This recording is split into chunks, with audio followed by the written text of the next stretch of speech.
अस्सलाम वालेकुम जी। आज सुप्रीम कोर्ट का वजूद एक ऐसी औरत से पाक हो गया है जिसका अगर मैं नाम आपको लूँगा तो आपके जहन में आता है मटर छीलने वाली आंटी। कोई एक फ़ैसला अगर मैं आपको बोलूँ कि याद करें तो आपको फ़ैसला याद नहीं आएगा। मैं बात कर रहा हूँ जस्टिस मुसर्रत हिलाली की। मेरा ख्याल है काजी फ़ाइज़ा साहब इनको लेके आया था। मोस्ट अनडिज़र्विंग मोस्ट अनडिज़र्विंग जो इस पोस्ट पे बैठी थी ये खातून थी। आज इनको फुल कोर्ट रेफरेंस दिया गया। कुछ दुख है कुछ खुशी है इनकी, वो बताऊंगा आपको। साथ साथ हमाद अज़हर साहब एफ्रो स्टील की मशहूरी करते हुए नज़र आ रहे हैं। ये क्या चक्कर है जनाबे वाला। शहबाज गिल साहब ने इमरान खान के मोबाइल फ़ोन चोरी किए थे। ये क्या कहानी है, ये भी आपको समझाता हूँ, ये भी आपको बताता हूँ थोड़ी थोड़ी ज़रा कहानी क्या चल क्या रही है, कैसे चल रही है, क्यों चल रही है, दोनों साइड का वर्जन। लेकिन सबसे पहले जनाब आप चैनल को सब्सक्राइब कीजिए और फीडबैक अपना आपने मुझे ज़रूर देना है। अदील राजा सच की आवाज़। मैं हूं अदील राजा, आप देख रहे हैं मेरा यूट्यूब चैनल। अगर आप मुझे सपोर्ट करना चाहते हैं, चैनल की मेंबरशिप है, सुपर थैंक्स है, वो इस्तेमाल कर सकते हैं। शाउट आउट मैं देना चाहूँगा अदनान राजा को, छोटा भाई है मेरा, उसका यूट्यूब चैनल आप सब्सक्राइब कीजिए, पॉलिटिकल चैनल। आपको उसकी सेंस ऑफ ह्यूमर बड़ी अच्छी लगेगी, आपको उसका फ्रेश टेक एक नज़र आएगा, बड़ी दलेरी के साथ वो टेक ऑन करता है चीज़ों को। Has been a journalist for ऑट 15 ईयर्स। बिहाइंड द सीन्स वो भी फ्रंट पे आ गया, पहले कॉमेडियाँ करता था, अब ज़रा सीरियस काम करता है, तो वो सब्सक्राइब ज़रूर कीजिएगा। लिंक मैं नीचे पेस्ट कर दूंगा उसका, फर्स्ट कमेंट में, चैनल का या किसी वीडियो का, वो ज़रूर देखिएगा। तो जनाब मुसर्रत हिलाली साहिबा आज रिटायर हो गई। सबसे पहले तो दुख हुआ कि सदर साहब ने उनको वो जो जजेस की पेंशन और तनख्वाहों पर समरी थी उस पर साइन नहीं किए। हालाँकि मेरी इतला के मुताबिक पाकिस्तान के वन ऑफ द टॉप जजेस ने पैगाम पहुंचाया था सदर साहब को कि जनाबे वाला इस पर साइन कर दे, वरना हमारी एक साथी रिटायर हो रही है, वो इजाफी पेंशन से महरूम रह जाएंगी। यानी कि कल अगर साइन कर देंगे सदर साहब तो मुसर्रत हिलाली साहिबा को नील बटा को पेंशन मिलेगी। लेकिन आज वो जा चुकी हैं। मुसर्रत हिलाली साहब की शान में एक रेफरेंस दिया था। हम भी आपको बताना चाहते हैं जस्टिस मुसर्रत हिलाली के बारे में। जस्टिस मुसर्रत हिलाली साहिबा ने जो फ़ैसला कौन सा दिया, ज़रा सोचिए। आपने इनको किसी फ़ैसले में, कोई इनका इंडिपेंडेंट फ़ैसला है, जिस तरह आयशा मलिक के बारे में मैं याद करूँ, मुझे ढेर फ़ैसले, 2 फिंगर टेस्ट, सबसे पहले ख़वातीन की वर्जिनिटी चेक के लिए 2 फिंगर टेस्ट। एक पाकिस्तान में आपको पता है ना ये क्या तरीक़ाकार था कि अगर कोई खातून के मेरे साथ ज़्यादती हुई है तो वो 2 फिंगर टेस्ट किया जाता था घुसा के एक खातून के अंदर के जी ये कंवारी है कि नहीं है। इन्होंने अबॉलिश किया था ये टेस्ट कि ये कोई टेस्ट नहीं है, साइंटिफिकली ये प्रूव नहीं, पाकिस्तान में ये उनका कारनामा था। इस तरह के बहुत सारे फ़ैसले हैं जस्टिस आयशा के। तो ये जो जस्टिस मुसर्रत हिलाली साहिबा है, इनका कोई एक फ़ैसला सोचिए आप, कोई इन्होंने काबिल ज़िक्र फ़ैसला किया हो। बुरे तरीके से एक्सपोज ये तब हुई थी जब लाइव प्रोसीडिंग्स शुरू हुई थी। जिस टाइम लाइव प्रोसीडिंग्स शुरू हुई थी तो उस टाइम पे इनके बुरे हालात हो गए थे जनाबे वाला। इनको क्या उसका नाम है अपना, जो ये गुफ्तगू करती थी, हंसी आती थी लोगों को। उस टाइम पे सुप्रीम कोर्ट के रिपोर्टर्स कहते हैं लगता है आंटी मटर छीलने आती हैं, यहाँ पर कुछ समझ नहीं आता। कारनामे इनके क्या हैं जी। इन्होंने फ़ैसला किया जनाबे वाला बल्ले के निशान ये ले लिया जाए जी तहरीक इंसाफ से। उसके बारे में बाद में कहते हुए काजी साहब का बड़ा एहसान था, मुझे सुप्रीम कोर्ट लेके आए।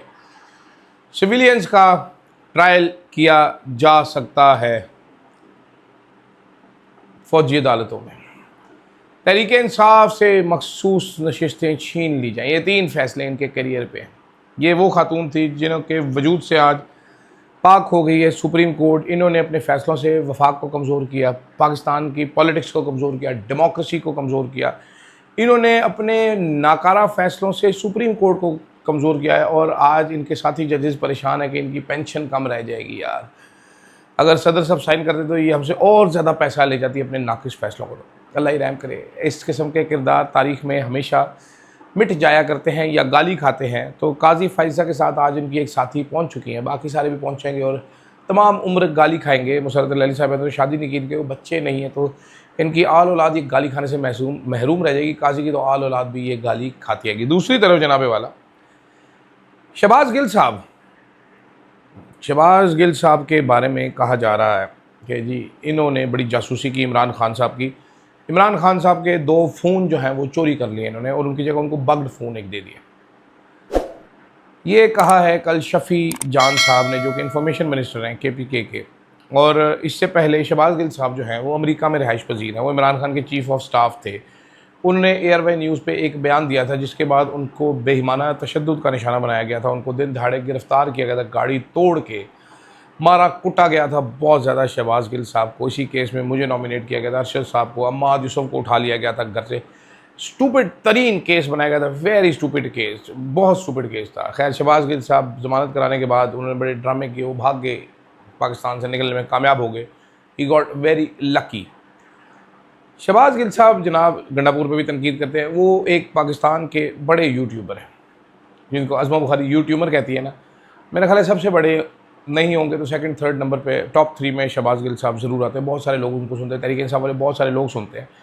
इंटरेस्टिंगली शहबाज गिल साहब एक अनगाइडेड मिसाइल हैं। वो 90% ऑफ द टाइम अपनी पार्टी पे ही चढ़े रहते हैं, वो अपनी पार्टी पे तनकीद करते हैं। तो उन्होंने इस बार सोहेल अफरीदी के फैसले पे तनकीद की कि ड्रामेबाजी है कि आप 63 या 65 दिन के बाद आप इस्लामाबाद आएंगे, पहले से ऐलान करके आप टाइम दे रहे हैं भाई लोगों को, आप भाई लोगों के कहने पे चलते हैं, ब्ला ब्ला ब्ला ब्ला। इससे पहले यही तनकीद उन्होंने गंडापुर साहब पे की थी। उस पर गंडापुर साहब के जो परा जी हैं वो इनको गालियाँ निकालते रहते हैं, फैसल गंडापुर है, फैसल अमीन गंडापुर। और मुझे ये भी मालूम है कि शहबाज गिल साहब से अली अमीन गंडापुर साहब की बराह रास्त गुफ्तगू भी हुई, लेकिन शहबाज गिल साहब बाज नहीं आए। 2 पॉइंट ऑफ व्यू है। पाकिस्तान में रह के एहतजाज करना मुश्किल है, मैं मानता हूँ। बाहर रह के तनकीद करना आसान है, मैं ये भी मानता हूँ। तो यहाँ पर जो बैठे हुए हैं वो कहते हैं ये तू करता क्या, तू बाहर बैठा हुआ है। बाहर जो बैठा हुआ है वो कहता है तुम करते क्यों नहीं हो कुछ, हम देख रहे हैं, हम आवाज़ उठाने के लिए तैयार। सोशल मीडिया में आवाज़ उठाना, ग्राउंड पर आवाज़ उठाना, बड़ा फ़र्क है। तो ये फटा है। बाकी जो शफ़ी जान साहब ने मोबाइलों का जिक्र किया था वो था सियालकोट का जलसा। मैं आपको बताता हूँ वाक़या। मुझे इसलिए याद है क्योंकि मेरे एक बहुत अच्छे दोस्त हैं उस्मान डार साहब। उस्मान डार साहब के शहर में जलसा था, डीसी इजाज़त नहीं दे रहा था। डार साहब ने इतना बंदा निकाला था, वो ऐसा जलसा हुआ था कि पूरा सियालकोट शहर दरम भरम होकर रह गया था, जाम होकर रह गया था। इमरान खान साहब वहाँ पर पहुँचे थे, तबाहियाँ मचा दी थी, इतना ज़ालिम जलसा था।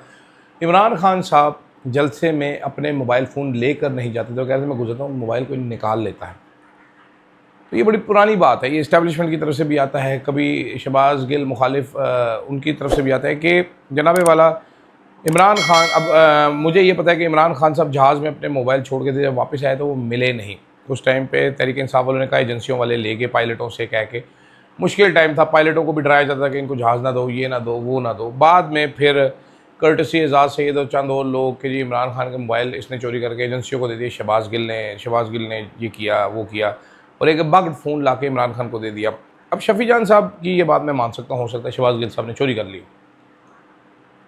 लेकिन उसके बावजूद शफीक जान साहब आज तक शहबाज गिल आपकी कोर कमेटी में क्यों हैं?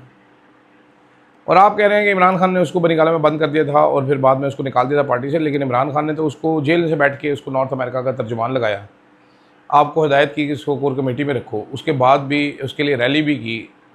ये सारी चीज़ें हैं, तो लेट्स नॉट गो टू फार के वो एजेंसियों का एजेंट था और वो ये था। और शहबाज गिल साहब भी मेरा ख्याल है मुनासिब हद तक करें, क्योंकि मुल्क में आके वो भी एहतजाज नहीं कर सकें, जो अंडरस्टैंडेबल बात है। दूसरी तरफ हमाद साहब की एक तस्वीर आई है कल जनाबे वाला, वो अपनी फैक्ट्री के किसी उसमें बैठे हुए थे और वहाँ पर प्रमोशन इवेंट पे एक आए हुए थे, और उसके बाद फिर हमाद साहब ने मज़ीद बेवकूफ़ी का मुजाहरा करते हुए उस ट्वीट को घुमाने की कोशिश की और अपनी फैक्ट्री की प्रमोशन की। अब किस्सा ये है चौधरी साहब कि हमाद साहब बड़े अरसे से लाहौर में घूम फिर रहे हैं, कर्टसी मरियम औरंगज़ेब एंड खामोश रहने की कीमत अपने वो वसूल कर रहे हैं। उन्होंने लाहौर की प्रेसिडेंसी से इस्तीफ़ा दिया, वो तहरीक इंसाफ के लिए किसी किस्म की कोई आवाज़ नहीं उठाते। कभी कभार कोई एक आधा ट्वीट कर दें तो अलग बात है। उनकी हुकूमत के साथ कुर्बत भी है, वो तहरीक इंसाफ नहीं छोड़ना चाहते। मुझे ये ज़ाती तौर पर मालूम है कि उनकी वालिदा चाहती हैं कि वो घर आएँ, नॉर्मल ज़िंदगी गुजारें और तहरीक इंसाफ छोड़ दें, वो ख़ुद छोड़ना नहीं चाहते। लेकिन भाईजान बात ये है कि कारकुन खाए मार, कारकुन खाएँ गोलियाँ, और आप बहाना लगा के घर चुप के बैठे रहे कि नहीं मैं तो जेल नहीं जा सकता, मैं बड़ा नाजुक हूँ। ऐसे तो नहीं होता ना सर, फिर जेल तो आपको भी जाना पड़ेगा ना। आप इमरान खान से बड़े लीडर तो नहीं हैं हमाद साहब, तो फैसला कर लें आप, या तो आप साइड पे हो जाएं। फिर ये बातें ऐसे नहीं। एंड मेरा ख्याल है बड़ा कोई स्टूपिड किस्म का आपका फैसला था वो वापस ट्वीट करना। अगर आप समझदार होते तो आप ट्वीट ना करते, आप गायब हो जाते चुप करके, और बाद में कहते पुरानी तस्वीर है, ये तस्वीर है, वो तस्वीर है, बजाय इसके कि ऑन करना मैं हलाल का मार। बाकी सारे बेवकूफ़ हैं। यास्मीन राशिद पागल की बच्ची है, मियाँ महमूद रशीद मेंटल है, एजाज चौधरी साहब मेंटल हैं, उमर चीमा का दिमागी तवाज़ुन ख़राब है, इमरान खान मेंटल है, बुशरा बीबी मेंटल है, हसान न्याजी मेंटल है। आप लोग ही छाने हैं कि आप जेल नहीं जा सकते, बाकी सारे जा सकते हैं। तो ऐसे ना करें भाई। इस पर फिलहाल मैं इतना ही कहना चाहूँगा, मज़ीद अगर जरूरत पड़ी तो कहेंगे। मुझे दीजिएगा इजाज़त जनाब, अल्लाह हाफ़िज़। Yeah, truth on the mic. शहर शहर में नाम गूंजे, फ्लो है आग, हर खबर पहले, दुश्मन भागे आगे भाग, आवाज उठाए ना डरे ना झुके, अदील राजा, अदील राजा, देखे सारी दुनिया, power of the press, Adeel Raja, Adeel Raja, Adeel